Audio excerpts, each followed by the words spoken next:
নমস্কার, আমি মৌমিতা। আমার কবিতা পাঠ চ্যানেলে আমার সকল শ্রোতা বন্ধু এবং দর্শক বন্ধুকে আন্তরিক শুভকামনা জানিয়ে আজকের গল্প পাঠ শুরু করছি। আজ আমি আপনাদেরকে পড়ে শোনাব সমরেশ মজুমদারের লেখা একখানি চমৎকার ছোট গল্প। গল্পের নাম ফ্রেম। শুনতে থাকুন আজকের গল্প ফ্রেম। অনেকদিন পরে সুপ্রভাতের সঙ্গে দেখা। ধর্মতলায় ভিড়ের মধ্যে দাঁড়িয়ে ও চেঁচিয়ে উঠল, আরে পারতো না? সত্যি বলবো, আমি একটু ধন্দে পড়েছিলাম। এই গোলগাল লালটু চেহারা দেখে চিনে নাম বলবো এমন ক্ষমতা আমার ছিল না। হয়তো আমার মুখের দিকে তাকিয়ে সে বুঝতে পারল। এগিয়ে এসে বললে, যাচ্ছলে, এর মধ্যেই আমাকে ভুলে গেলে? আমি সুপ্রভাত, টমরি মেমোরিয়াল হোস্টেলে। এবারে মনে পড়ে গেল, কিন্তু সে সময় তো এরকম চেহারা ছিল না ওর। 20 বছরে একটা লিকলিকে শরীরে যদি এত মাংস জমে, তাহলে আমার দোষ কি? আদ্যপান্ত সুখী চেহারার মালিক সুপ্রভাত বলল, তুমি ভাই একটুও পাল্টাওনি। এবার ছবিগুলো স্পষ্ট হচ্ছে। হোস্টেলে একদম পাত্তা দিতাম না ওকে আমরা। তবে সেবার বাৎসরিক অনুষ্ঠানে কর্তৃপক্ষ বাইরে থেকে মেয়ে আনতে না দেওয়ায় আমাদের নাটকে ও নায়িকা সেজেছিল। সেই মেয়েলি ঢংটা এখনো আছে দেখছি। বললাম, আরে ভাস, তুমি দেখছি দারুণ মোটা হয়ে গেছো। আর বলো না, বিয়ের পর থেকেই এই অবস্থা। তুমি বিয়ে করনি? না, কপালে লেখা নেই। তা কি করছো এখন? কিছুই না তেমন। মানে ও আমাকে কিছু করতে দেয় না। সে কি? আর বলো না, সারা দিন বাড়িতে থাকতে হবে আর উনি আমাকে দেখবেন। ছবি আঁকে তো। এই তো সেদিন দিল্লিতে এক্সিবিশন সেরে এলো। তোমারও তো খুব নাম শুনি আজকাল, খুব লিখছো। কই আর তেমন। থাক, আর বিনয় করতে হবে না।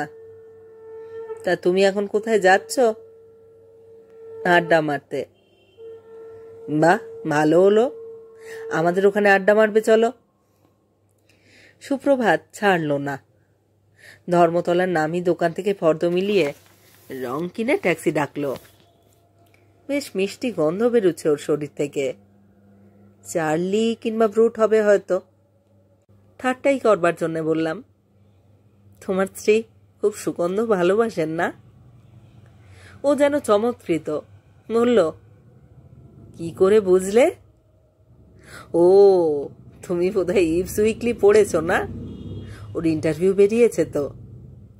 হ্যাঁ, রোজ নিজের হাতে আমার গায়ে স্প্রে করে দেয় ভাই, খুব শৌখিন তো। বিড়লা প্ল্যানেটোরিয়াম ছাড়িয়ে ট্যাক্সি বাঁদিকে বাঁক নিল। এই তল্লাট কলকাতার চূড়ান্ত খানদানি। সুপ্রভাত পকেট থেকে ডানহিল বের করে একটা এগিয়ে দিল। এই পাড়ায় কেউ কারোর সঙ্গে কথা বলে না ভাই। ভালোই তো, আয়ু বাড়ে তাতে, বললাম। কিন্তু এই অঞ্চলে থাকবার জন্যে সুপ্রভাতকে হিংসে করতে শুরু করেছে বুঝতে পারলাম। ট্যাক্সি যে বাড়িটার সামনে ছেড়ে দিল, সেটা বাইরে থেকে আহামরি কিছু দেখতে নয়। গেট খুলে ছোট্ট একটু বাগান, এবং তারপরেই 3টে সিঁড়ি ভেঙে দোতলা বাড়ির দরজা। বেল টিপে সুপ্রভাত হাসল। আজ ওকে চমকে দেব। আমার কোনো বন্ধুকে তো এর আগে এখানে নিয়ে আসেনি। কেন, উনি কি নিষেধ করেছেন?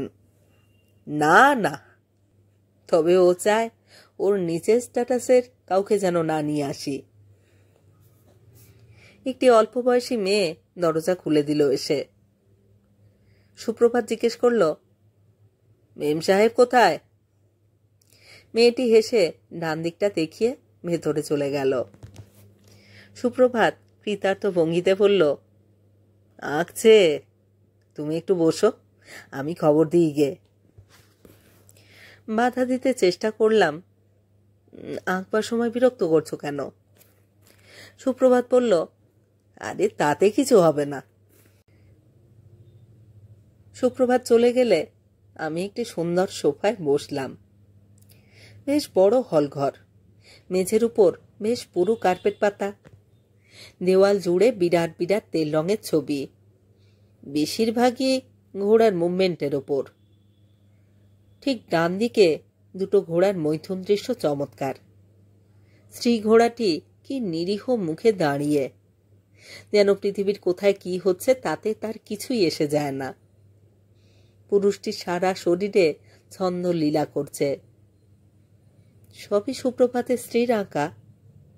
সত্যি গুণী মহিলা। ছোকরা বেশ ভাগ্যবান। ঘরে ঠিক মাঝামাঝি দেওয়ালের গা ঘেঁষে একটা চা গাছের গুঁড়ি কাটা টেবিলের ওপর চোখ রাখতেই বিস্মিত হলাম। পাশাপাশি দুটি সুন্দর ফ্রেমে দুজন সুপুরুষ যুবক হাসছে। উজ্জ্বল শব্দটি এদের দেখলেই মনে পড়ে যাবে। ছবি দুটোর গায়ে দুটো বেলফুলের মালা ঝোলানো। এই দুই যুবক মারা গেছে। সুপ্রভাতের কে হয় এরা? কোনো অ্যাক্সিডেন্ট? তাহলে এই বাড়িতেও দুঃখ আছে। ছবি দুটোর দিকে তাকিয়ে খারাপ লাগছিল। একটু বাদেই ফিরে এলো সুপ্রভাত। কি খাবে বলো? কিছু না। মারে, তাই বলে চলে? তোমাকে কতদিন বাদে দেখলাম। তুমি এখন কি করছো? আমার তো কিছু করতে হয় না। বাবা যা রেখে গেছেন তার সুদে বেশ চলে যায়। সুপ্রভাত হাসল। তোমার ভাই বোন নেই? না, এখন সবকিছু আমাদের নামে জয়েন্ট করে নিয়েছি। এই সময় তিনি এলেন। পৃথিবীতে কাকে সুন্দরী বলা যায় আমি জানি না, কিন্তু এর চেয়ে সুন্দরী রমণী আমি দেখিনি। অথচ নাক চোখ ঠোঁট কাব্যের নায়িকাদের মতো নয়, চোখ পটল চেরা নয়, কিন্তু পাতা জোড়া বেশ বড়। নাকটা ঈষৎ চাপা, ঠোঁট দুটো যথেষ্ট পুরু। কিন্তু সব মিলিয়ে তাকানোর ভঙ্গিতে, পদক্ষেপে কেমন একটা মাদকতা আছে যে শরীরে শিরশিরানি ওঠে। দ্রৌপদী কিংবা ক্লিওপেট্রার গায়ের রং ফর্সা ছিল না, এর যেন অনেকটা ইস্পাতের মতো। ওরা এর মতো ছিল কিনা জানি না। পরনে টাইট জিন্সের প্যান্ট আর কলকে তোলা পাঞ্জাবি। একটা হাত তার কোনোই অবধি গোটানো। পায়ে কিছু নেই এবং মাথার চুল প্রায় হাঁটু অবধি নেমে এসেছে পিঠ ভাসিয়ে। ওর এগিয়ে আসা দেখে আমার দম বন্ধ হয়ে আসছিল। সুপ্রভাত তাকে দেখেনি, কারণ আমরা মুখোমুখি সোফায় বসেছিলাম। নিঃশব্দে এগিয়ে এসে তিনি সুপ্রভাতের দুই কাঁধে হাত রেখে হাসলেন। তোমার বন্ধু? দেখলাম এককুচি গজদন্ত চলকে উঠল। হন্তদন্ত হয়ে উঠে দাঁড়ালো সুপ্রভাত। আরে, তুমি এসে গেছো? আলাপ করিয়ে দিই। আমার বন্ধু পার্থ সেন, খুব নামকরা লেখক। আমরা একসঙ্গে স্কটিশে পড়তাম। আচ্ছা, আপনি পার্থ সেন? উফ, আই লাইক ইউ। আপনার লেখা আমার ভীষণ ভালো লাগে, ইন্টারেস্টিং। হাত বাড়িয়ে দিলেন তিনি। সুপ্রভাত বলল, নন্দিতাও খুব গুণী মেয়ে, দারুণ ছবি আঁকে। এই প্রথম এমন যুবতী মহিলা আমার প্রশংসা করলেন। মনে হলো আমি মরে গেছি। কোনো রকমে হাত স্পর্শ করলাম ওর। এত তপ্ত অভিনন্দন আমি কখনো পাইনি। নন্দিতা ঘুরে এসে সোফায় বসলেন সুপ্রভাতের পাশে। তোমার বন্ধু এতদিন আসেননি কেন? এই বছরে তো দেখিনি। আরে, আমি কি জানতাম আমাদের পার্থ আর এই পার্থ সেন এক লোক? দেখা হতে জোর করে ধরে নিয়ে এলাম। নন্দিতা আমার হাসলেন। আপনার ত্রিশঙ্কু আমার ফ্যান্টাস্টিক লেগেছে, ওটার ফিল্মও খুব ভালো হয়েছিল। সুপ্রভাত বলে উঠল, তোমার গল্প সিনেমাও হয়েছে?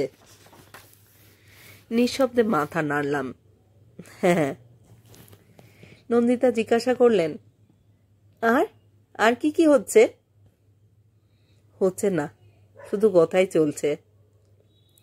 কিন্তু এই মুহূর্তে সেই সত্যটা বলতে ইচ্ছে করল না, যেন কিছুই নয়। এমনই ভঙ্গি করে বললাম, না, আরো গোটা চারেক। আচ্ছা, তাই? বাহ! নন্দিতা চেঁচিয়ে উঠলেন, তাহলে তো আপনি বড় লোক। মোটেই নয়, গরিব লেখক। আমার বলার ভঙ্গিতে এমন কিছু ছিল যে নন্দিতা খিলখিল করে হেসে উঠলেন। ওকে যত দেখছি ততই সুপ্রভাতের উপর হিংসে হচ্ছে। যৌবন শব্দটাকে কেউ যেন ফেভিকল দিয়ে সেঁটে দিয়েছে নন্দিতার শরীরে। এরকম স্ত্রী পাওয়ার মতো ভাগ্য কজনের হয়? নন্দিতা বললেন, কি খাবেন বলুন। সুপ্রভাত আর একটা ডানহিল আমার দিকে বাড়িয়ে দিল। আমি বলেছি উনি রাজি হননি। দেখো, তুমি যদি রাজি করাতে পারো।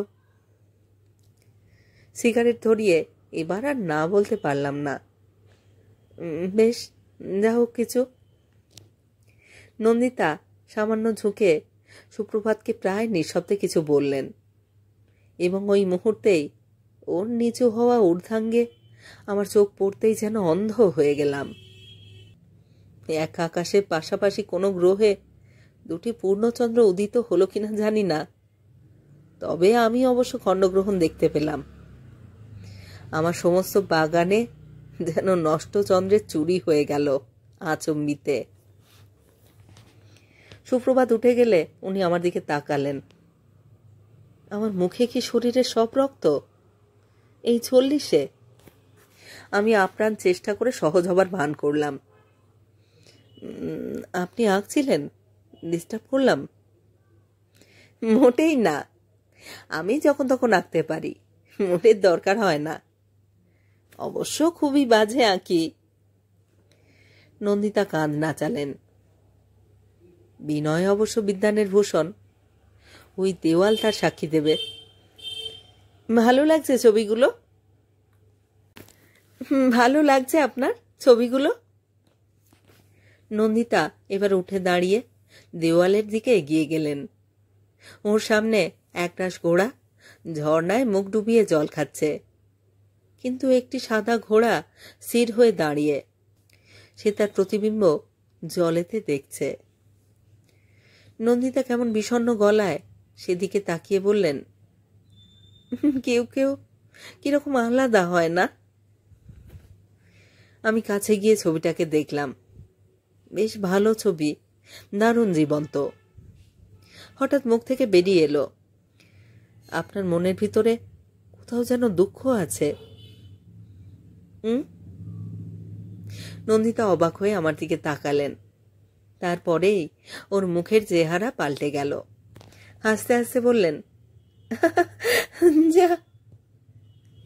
তারপরেই সরে গেলেন সেই মৈথুন ছবিটির দিকে। মন রেখে কথা বলবেন না, এটা কি ছবি হয়েছে? Beautiful, beautiful. ঘাড় গুড়িয়ে চোখের কোণে তাকালেন তিনি। হুয়াই? ওদের অ্যাকশন যেন কবিতার মতো। গড, আপনি কি বিবাহিত? না, সেই সৌভাগ্য হয়নি। ও মা, সে কি, এই পোড়া দেশে আপনার মেয়ে জুটল না? তাই তো দেখছি, ফুল তো অনেক ফোটে, কিন্তু গোলাপ? এটা পুরনো উপমা। তাছাড়া গোলাপের রং এবং গন্ধ ছাড়া অন্য কোনো চাম নেই। বলুন জলপদ্ম, পেতে হলে সাঁতার জানতে হয়। সাঁতার শিখুন মশাই, বুঝলেন? সেই সময় সুপ্রভাত সেই মেয়েটিকে নিয়ে ফিরল। মেয়েটির হাতে কাশ্মীরি ট্রের ওপর সিভাল রিগালসের বোতল এবং দুটো সুন্দর গ্লাস আর বরফ। টেবিলের উপর সাজিয়ে মেয়েটি চলে গেল। নন্দিতা ফিরে গিয়েছিলেন সোফায়, প্রায় শোয়া পেক করে তরল পদার্থটি গ্লাসে ঢেলে তাতে কুচি কুচি বরফ ছড়িয়ে দিতে লাগলেন চামচে তুলে। আমি একটু থমকে দাঁড়িয়েছিলাম। ওরা যে আমাকে ড্রিঙ্ক করবার কথা বলছেন তখন বুঝতে পারিনি। মদ্যপান সম্পর্কে আমার কোনো বিতৃষ্ণা নেই, মাঝে মধ্যে শখে পড়ে খেয়ে থাকি আমি, তবে আজ অবধি কোনো নেশায় আমি আসক্ত হইনি। কিন্তু সুপ্রভাতের এখানে যে খোদ বিলিতি দ্রব্য খাওয়া হয় তা ভাবতে পারিনি। নন্দিতা ডাকলেন, আসুন। আমার গ্লাসটা উনি হাতে তুলে দেবেন বলে অপেক্ষা করছেন। আপত্তি করলাম না, তবে স্পর্শ বাঁচিয়ে তুলে নিতে নন্দিতা চিয়ার্স বলে অন্য গ্লাসটা ঠোঁটে ছোঁয়ালো। আমি সুপ্রভাতের দিকে তাকালাম। সে নির্বিকার মুখে বসে আছে। গ্লাস যখন দুটো, তখন ও খাচ্ছে না নিশ্চয়ই? প্রশ্ন করলাম। নন্দিতা জবাব দিলেন, ওর দ্বারা হবে না, 1.5 পেক খেলেই বমি করতে শুরু করে। রিয়েল গুডি বয়। লাজুক মুখ করে সুপ্রভাত জানালো, আমি পারি না। সেদিন আমরা 3 পেক খেয়েছিলাম। নন্দিতার ইন্টেলেক্ট আমাকে মুগ্ধ করেছিল। পৃথিবীর অনেক বিষয় সম্পর্কেও সমান আগ্রহ। বোঝা যাচ্ছিল পড়াশুনোর অভ্যেস আছে। বেচারা সুপ্রভাত এই ব্যাপারে নিতান্তই শিশু, তা বুঝতে অসুবিধে হচ্ছিল না। উঠবার সময় নন্দিতা বারংবার আমায় অনুরোধ করলেন ওদের সঙ্গ দেবার জন্যে। সুপ্রভাত আমাকে ট্যাক্সি অবধি এগিয়ে দিল। কদিন থেকে নন্দিতাকে মনে পড়ছে। চলে আসার সময় একবার মাথা ঘুরিয়ে তাকিয়েছিলাম। নন্দিতা আলতো করে ঠোঁট চেপে দাঁড়িয়েছিলেন। সেই ছবিটা ভুলতে পারছি না। যেতে ইচ্ছে করছে খুব, কিন্তু সংকোচও হচ্ছিল। কেন হচ্ছিল জানি না, হয়তোবা অপরাধবোধ থেকেও হতে পারে এরকমটা। আবার কি অপরাধ করেছি তাও বুঝতে পারছি না। এ এক বিচ্ছিরি অবস্থা। দিন 10 বাদে আবার এক বিকেলে গিয়ে হাজির হলাম। অস্বস্তির কোনো কারণ ছিল না যদিও, তবু। মেল টিপতে সেই মেয়েটি এলো। আমার দিকে তাকিয়ে যেন সে বিস্মিত হলো। জিজ্ঞাসা করলাম, ওনারা আছেন? আমি সুপ্রভাত বলতে পারতাম, কিংবা নন্দিতাও, কিন্তু মুখ থেকে কোনো নাম বের হলো না। মেয়েটি ঘাড় নাড়ল, না নেই। ও বলো, আমি এসেছিলাম। রাস্তায় নেমে মনে হলো, যাক বাঁচা গেল। আমি যে আসিনি এ অভিযোগ আর কারোর থাকবে না। পরক্ষণেই মনে হলো, মেয়েটিকে তো আমার নাম বলে আসা হয়নি। ও কার কথা জানাবে ওদের? সেদিন কি ও আমার নাম জেনেছিল? এবং জানলেও এতদিন মনে রাখবে কি উদ্দেশ্যে? ফিরে যাব বলে যেই কয়েক পায়ে গিয়েছি, অমনি আমার নামটা চিৎকৃত হতে শুনলাম। ট্যাক্সি জানালায় নন্দিতার মুখ। আমাকে দেখে হাত নাড়ছেন। ভাড়া মিটিয়ে পথে নেমে বললেন, ও মা, কি এদিক দিয়ে যাওয়া হচ্ছিল আর আমাদের খোঁজ নেওয়া হচ্ছে না? না, আপনাদের ওখানেই গিয়েছিলাম। ও মা, তাই নাকি? কি কপাল আমার। তারপর মিষ্টি হাসলেন। আসুন আসুন, আর আপনাকে পালাতে দেব না। সেই মেয়েটি দরজা খুলে মাথা নিচু করে দাঁড়ালো। লক্ষ্য করলাম, এ সুপ্রভাতের সঙ্গে যেমন ব্যবহার করে নন্দিতার সঙ্গে তেমন নয়।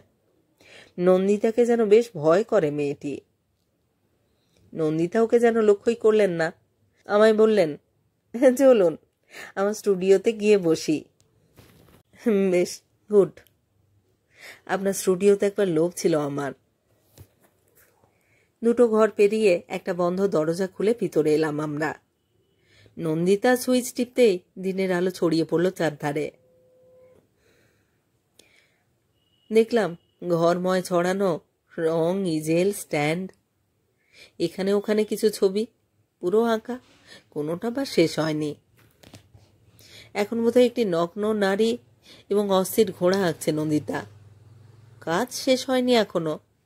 অর্ধেক আঁকা ছবিকে যেন ভৌতিক বলে মনে হচ্ছে।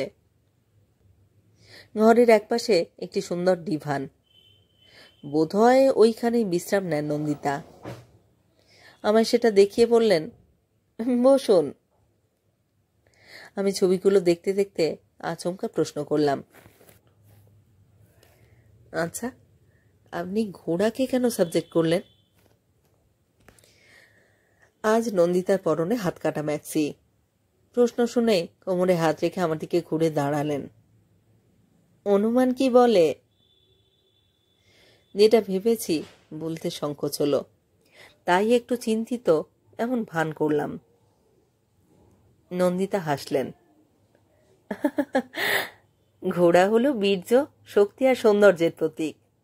ওর প্রতিটি মুভমেন্ট এমন একটা রাজকীয় ছন্দে করা, যা অন্য কারোর মধ্যে আমি দেখিনি।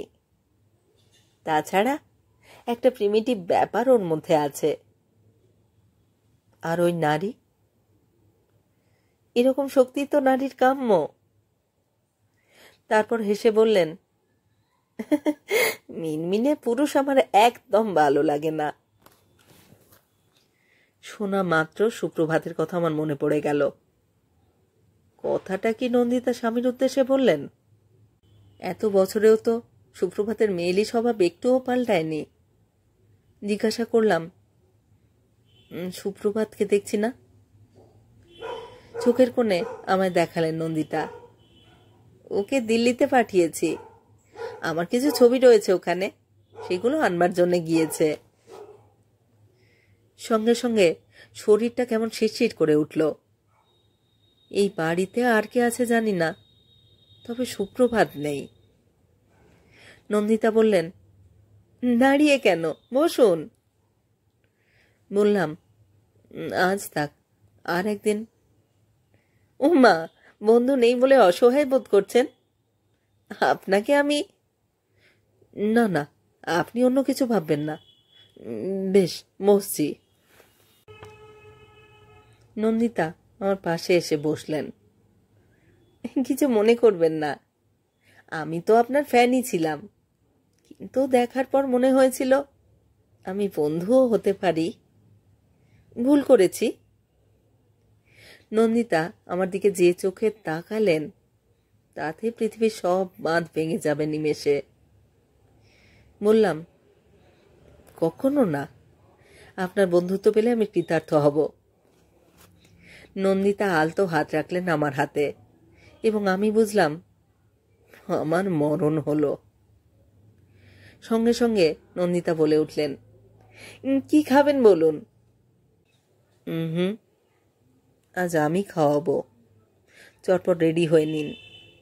সে কি, কেন? মা, আজ আমার জীবনের একটা স্মরণীয় দিন, সেলিব্রেট করব না? কোনো কথা নয়, বাইরে খাবো আজকে। নন্দিতার আপত্তি শুনলাম না। ও যখন তৈরি হয়ে এলো, দেখে আমার চোখ জুড়িয়ে গেল। আকাশি বেনারসি যেন রঙে উঠে ধন্য হয়ে গেছে। নন্দিতার চোখে লজ্জা। ও মা, কি দেখছেন? সুন্দর কাকে বলে? কেউ যদি আবিষ্কার না করে, তাহলে সুন্দর কি সুন্দর হয়? সেই দিনটা আমরা সবচেয়ে ভালো সময় কাটিয়েছি। থিয়েটার রোডের একটা নির্জন বার কাম রেস্তোরাঁতে 3টে করে বিয়ার খেয়েছিলাম আমরা। এতে অবশ্য আমার পা কাঁপছিল আর কথা ভারী হয়ে আসছিল। রাতের খাবার খেয়ে আমরা যখন ট্যাক্সিতে ফিরছি, তখন নন্দিতা আমার কাঁধে মাথা রাখল। হেই, তুমি আমাকে ফেলে যেও না। আমি আর পারলাম না, 2 হাতে ওকে জড়িয়ে ধরলাম। না, কখনো না, কখনো নয়। দেখলাম নন্দিতার হোঁশ ছিল। নিজেকে সুন্দর করে ছাড়িয়ে নিল সে আমার বন্ধন থেকে। দুষ্টুমি করবে না, আমি থামতে পারবো না। তাহলে থামবার দরকার কি? এভাবে নয়, মদের নেশায় নয়। ওর বাড়ির সামনে এসে ও নেমে গেল গাড়ি থেকে। আমাকে ছুঁয়ে বলো আবার কবে আসবে? যবে বলবে। সত্যি? হ্যাঁ সত্যি। তাহলে কাল? না, পরশু। পরশু বিকেলে এসো লক্ষ্মীটি। ঝড়ের মতো 6টা মাস আঙুল গলা জলের মতো বেরিয়ে গেল, টের পাইনি। আমার প্রতিটি মুহূর্ত এখন নন্দিতায় ছেয়ে আছে। কিছুদিন হলো সুপ্রভাত খুব গম্ভীর। ও কি আমাকে সন্দেহ করছে? করলেও কি আর করি না। ওরকম মেয়েলি স্বভাবের ছেলেকে নন্দিতার সঙ্গে মানায় না। কিছুদিন হলো আমি গেলে সুপ্রভাত আর আমার সামনে আসে না। আমরা আমি আর নন্দিতা স্টুডিওতে বসে গল্প করি। অদ্ভুত স্বপ্নের মতো মনে হয় এক একটা দুপুর। এক সকালে নন্দিতা চলে এলো আমার মেসে। সচরাচর ও এখানে আসে না, আমি যাই। অবাক হয়ে শুধলাম, তুমি? হ্যাঁ আমি। এবার তৈরি হও। মানে? শেষ পর্যন্ত তিনি চলে গেছেন। মেদিনীপুর না কোথায় একটা মাস্টারি জুটিয়ে নিয়েছেন। আমি এখন মুক্ত। এখন আইনের ঝামেলাটা মিটিয়ে ফেললেই হয়। নন্দিতা একটু যেন আনমনা, কিন্তু আমার হৃৎপিণ্ড আনন্দে লাফিয়ে উঠল। বললাম, নন্দিতা তুমি সুখী হবে তো? সে হাসল। জানি না সুখ কাকে বলে। সারা জীবন তো সুখ খুঁজে বেড়ালাম। জানি না আমার ভাগ্যে কি আছে, ভাগ্যে সুখ আছে কিনা। কিন্তু আমি তোমাকে সুখী করবই। তুমি তো আমার সব কথা জানো না। জানলে যদি তোমার মত পাল্টে যায়, তুমি যদি পিছিয়ে যাও। পাগল, আমি তোমার অতীত জানতেও চাই না। যতদিন তুমি আমাকে ভালোবাসবে ততদিন কেউ তোমাকে আমার পাশ থেকে কেড়ে নিতে পারবে না নন্দিতা। পরিপূর্ণ বিশ্বাসে আমি উচ্চারণ করলাম। সেদিন দুপুরে আমরা ধর্মতলায় একটা রেস্তোরাঁতে খাওয়া সারলাম। নন্দিতার একটু উকিলের কাছে যাওয়ার কথা ছিল। বলল, এই তুমি আমার সঙ্গে এসো না, ভদ্রলোক আবার কি ভাববেন। তাহলে? ওকে আর ছেড়ে যেতে ইচ্ছে করছিল না। এই তুমি একটা কাজ করতে পারবে? নিউ মার্কেট থেকে একটা 10x8 ছবির ফ্রেম কিনে আনবে। খুব সুন্দর দেখতে যেন হয়। কিনেই সোজা চলে এসো বাড়িতে। আমি ঘন্টাখানেকের মধ্যেই ফিরব। নিউ মার্কেট গিয়ে সবচেয়ে সুন্দর এবং দামি ফ্রেমটি কিনে কিছুক্ষণ সময় কাটিয়ে পড়ন্ত বিকেলে নন্দিতার বাড়িতে গেলাম। দরজা খুলল ও, খুলে হাসল। আজ ওর পরনে একটা হলুদ ম্যাক্সি। এই মনে হচ্ছে মাসখানেকের মধ্যেই ঝামেলা চুকে যাবে। আমার খুব ইচ্ছে করছিল ওকে আদর করতে। ও বাধা দিল না।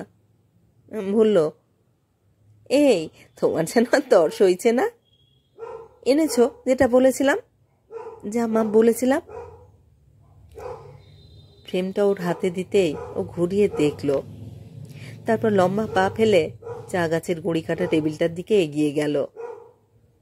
তারপর অন্য দুটি ছবির পাশে ফ্রেমটা রেখে মিলিয়ে দেখতে লাগলো বেমানান হয়েছে কিনা। মাপ ঠিকই ছিল। ঘুরে বলল, ফাইন, তোমার পছন্দ আছে। তারপর গলা তুলে ডাকল, কমলা, এই কমলা। মেয়েটি দৌড়ে এলো। নন্দিতা রাগত গলায় জিজ্ঞাসা করল, আজ মালা পাল্টাসনি কেন? তোকে না বলেছি রোজ পাল্টাবি? মেয়েটি মাথা নিচু করে বলল, ভুল হয়ে গেছে। আর যেন না হয়। যা, শুকনো মালাগুলো নিয়ে যা। ছবি থেকে সেগুলি খুলে মেয়েটি নিয়ে গেল। আমি একটু বিষাদের গলায় শুধলাম, মারা গেছেন ওরা? মাথা নাড়ল নন্দিতা। না বোধ হয়। তাহলে মালা দিচ্ছ? আমার কাছে এমনি তো। কে ওরা? আমার 2 স্বামী। ডিভোর্স হয়ে যাওয়া মানেই তো মৃত্যু। তবু কারোর কারো তো কিছু গুণ ছিলই, তাই মালা দিই। নন্দিতা আমার দিকে তাকালো, কিন্তু আমার চোখ তখন ছবি দুটির দিকে। দুটো সুন্দর যুবক যেন আমার দিকে তাকিয়ে ভ্যাংচাচ্ছে। তার পাশেই দাঁত বের করা ফ্রেমটা, যেখানে নিশ্চয়ই সুপ্রভাতের ছবিটা টাঙানো হবে। আমার দৃষ্টি ক্রমশ আচ্ছন্ন হয়ে গেল। আমি যে কিছুই দেখতে পাচ্ছি না। সমস্ত পৃথিবী এখন টলছে। নন্দিতার গলা শুনতে পেলাম। পার্থ, তুমি কি দুর্বল হচ্ছ? পার্থ, পার্থ। না, আমি দুর্বল হচ্ছি না, কিন্তু আমি যে চোখ বন্ধ করেও একটি অদৃশ্য চতুর্থ ফ্রেম দেখতে পাচ্ছি।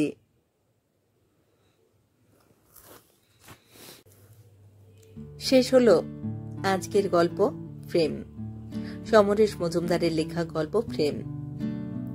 এই চ্যানেলে যারা আমার পুরো গল্প পাঠ শুনছেন তাদের জানাই আমার আন্তরিক ধন্যবাদ। যদি আমার গল্প নির্বাচন এবং পাঠ আপনাদের ভালো লাগে অবশ্যই একখানি লাইক করবেন এবং গল্পগুলিকে আপনাদের প্রিয়জনের মধ্যে শেয়ার করবার অনুরোধ রইল। আপনারা যারা এখনো আমার কবিতা পাঠ চ্যানেলটি সাবস্ক্রাইব করেননি তাদের অনুরোধ সাবস্ক্রাইব করে সাথে থাকার। আর হ্যাঁ, নোটিফিকেশন অবশ্যই অন রাখবেন। এই চ্যানেলে প্রতিদিনই আমি একটি করে নতুন গল্প পড়ছি। প্রত্যেকটি গল্পে আপনাদের সাথে চাই আপনাদের মূল্যবান মতামত। আপনাদের মতামতের প্রতীক্ষায় রইলাম। সবাই ভালো থাকুন আর থাকুন পরের গল্পের অপেক্ষায়।